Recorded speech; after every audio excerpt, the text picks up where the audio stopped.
America Israel కోరుకుంటున్నట్లుగా ఇరాన్లో నాయకత్వ మార్పు ఎందుకు జరగలేదు? ఇరాన్పై మరో 4 వారాల యుద్ధం తథ్యమంటున్న అమెరికా అధ్యక్షుడు డొనాల్డ్ ట్రంప్. అసలు ట్రంప్ దృష్టిలో విజయం అంటే ఏమిటి? ఇజ్రాయెల్ ప్రెసిడెంట్ నెతన్యాహు ఇరాన్ దాడిపై ఏమంటున్నాడు? ఈ యుద్ధం అసలు ఎటు దారి తీస్తుంది? Watch this video.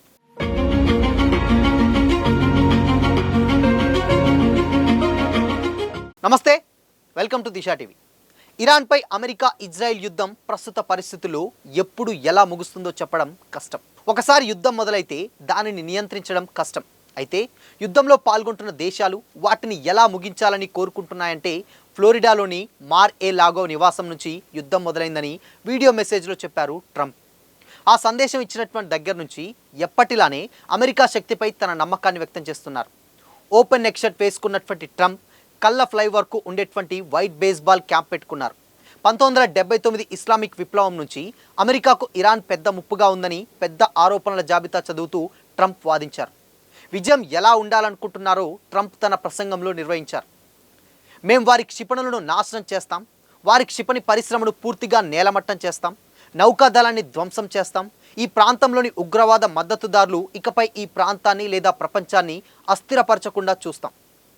ఐఈడీలు లేదా రోడ్డు పక్క బాంబులు ఉపయోగించి వారు అనేక మంది అమెరికన్లు సహా వేల మందిని తీవ్రంగా గాయపరచకుండా చంపకుండా చూస్తామన్నారు. అమెరికాను చేరగల క్షిపణులను ఇరాన్ తయారు చేస్తుందని కూడా ట్రంప్ అన్నారు. కానీ అమెరికా ఇంటెలిజెన్స్ మాత్రం ఇలాంటి అంచనాలేవి వెల్లడించలేదు. ఇరాన్ అణ్వాయుధానికి దగ్గరగా ఉందని కూడా ట్రంప్ అన్నారు. ఇరాన్ అణు కేంద్రాలను పూర్తిగా నాశనం చేశామని గత వేసవిలో ట్రంప్ చేసిన ప్రకటనకు ఇది విరుద్ధమైనది. అమెరికా ఇజ్రాయెల్ కలిసి తెహ్రాన్ ప్రభుత్వాన్ని బలహీనపరచగలవని ట్రంప్ భావిస్తున్నారు. ఇరాన్ ప్రభుత్వం ఎంత లొంగకపోతే అంతగా దెబ్బతింటుందని ట్రంప్ వార్నింగ్ ఇచ్చారు. తమ పని పూర్తిగానే ప్రజలు విధుల్లోకి వచ్చి ప్రభుత్వాన్ని స్వాధీనం చేసుకోవాలని, ఇది వారికి వచ్చినటువంటి అవకాశమని ఆయన అన్నారు. ప్రభుత్వ మార్పు బాధ్యతను ఇరాన్ ప్రజలపై మళ్లించడం ద్వారా అలా చేయాలని ప్రోత్సహించినప్పటికీ ప్రభుత్వం కూలిపోకుండా మనుగడ సాగించగలిగితే ఆ తర్వాత తప్పించుకునే అవకాశం ట్రంప్కుంటుంది. అయితే తాను కోరుకున్నది ఇరాన్ ప్రజలు చేస్తారని ట్రంప్ ఆశపడుతున్నారు. ఇది చాలా పెద్ద జూదం.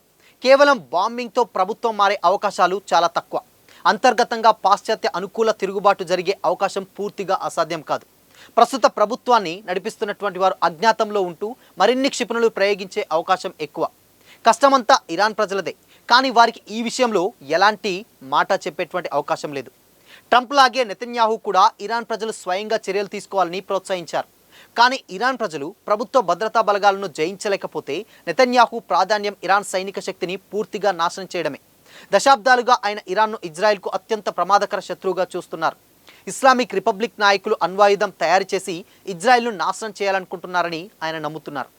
ఇజ్రాయెల్ అమెరికా కలిసి 40 ఏళ్లుగా నేను ఆశించినటువంటి లక్ష్యాన్ని సాధిస్తాయి, ఉగ్ర ప్రభుత్వాన్ని పూర్తిగా నాశనం చేస్తాయని యుద్ధం 2వ రోజున నెతన్యాహు అన్నారు. ఈ హామీ నిజమయ్యేలా తాను చూస్తానని కూడా చెప్పారు. యుద్ధాలకు ఎప్పుడు దేశీయ రాజకీయ కోణం ఉంటుంది. నెతన్యాహుకి తన దేశంలో ఎన్నికలున్నాయి, కానీ ట్రంప్తో పోలిస్తే ఆయన పదవి ప్రమాదంలో ఉంది. 2023 అక్టోబర్ 7 దాడికి కారణమైనటువంటి భద్రతా వైఫల్యాలు చాలామంది ఇజ్రాయిలు నెతన్యాహు బాధ్యుడని భావిస్తున్నారు. ఇరాన్పై స్పష్టమైన విజయం సాధిస్తే ఆయనకు ఎన్నికల్లో పెద్ద లాభం ఉంటుంది. సుప్రీం లీడర్ ఆయన సైనిక సలహాదారుల హత్య ఇరాన్ ప్రభుత్వానికి పెద్ద దెబ్బ. కానీ దాని అర్థం ప్రభుత్వం కూలిపోతుందని కాదు.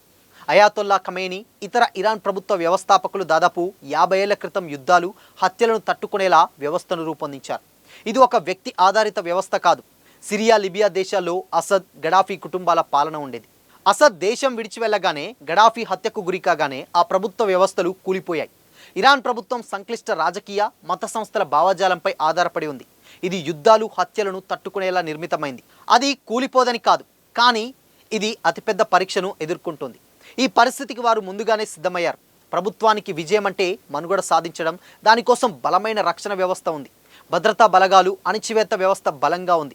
సాధారణ సైన్యం, పోలీసులతో పాటు ప్రభుత్వాన్ని దేశంలోనూ విదేశాల్లోనూ కాపాడటానికి ప్రత్యేక అధికారంతో ఉన్న Islamic revolutionary guards of core ఉంది. ఇది వెలయత్ ఏ ఫకీస్ అనేటువంటి సిద్ధాంతానికి బలంగా నిలిచేటువంటి శక్తిగా ఉంది. జ్యూరిస్ట్ పాలన చేయాలనే సిద్ధాంతానికి ఇది బలాన్నిస్తుంది. ఇరాన్ ఇస్లామిక్ విప్లవానికి ముఖ్యమైనటువంటి సిద్ధాంతం. ఇది షియా మత నేతల పాలనను సమర్థిస్తుంది. ప్రస్తుతం ప్రభుత్వం కూలిపోతున్న సూచనలు లేవు. ఐఆర్జీసీలో 190,000 మంది సైనికులు ఉన్నారు. ఇంకా దాదాపు 6 లక్షల మంది రిజర్వ్ సైనికులు ఉన్నారు. వారు ఆర్థిక వ్యవస్థలో కూడా ప్రభావం కలిగి ఉన్నారు. వారి ఆర్థిక స్థితి బాగుంటుంది, సిద్ధాంతపరంగా విశ్వాసంగా ఉంటారు. ఐఆర్జీసీకి బసీజ్ అనేటువంటి వాలంటీర్ దళం కూడా మద్దతుగా ఉంది. అందులో 4,50,000 మంది ఉన్నారు. వారు ప్రభుత్వానికి నిబద్ధతతో ఉంటారు. 2009లో వివాదాస్పద ఎన్నికల తర్వాత జరిగిన నిరసనల్లో తెహ్రాన్లో వారి పనితీరును నేరుగా చూశారు. ప్రభుత్వానికి లొంగకపోతే మరణం తప్పదని ఐఆర్జీసీ బసీజ్ను ట్రంప్ వార్నింగ్ ఇచ్చారు. ప్రభుత్వాన్ని కాపాడేటువంటి ఈ బలగాలను ట్రంప్ హెచ్చరించారు. కానీ ఆ బెదిరింపులు వారిని సులభంగా మార్చేలా కనిపించడం లేదు. ఇరానీయులకు మతభావన బలంగా ఉంది. సుప్రీం లీడర్ మరణాన్ని వారు అమరత్వంగా ప్రకటించారు.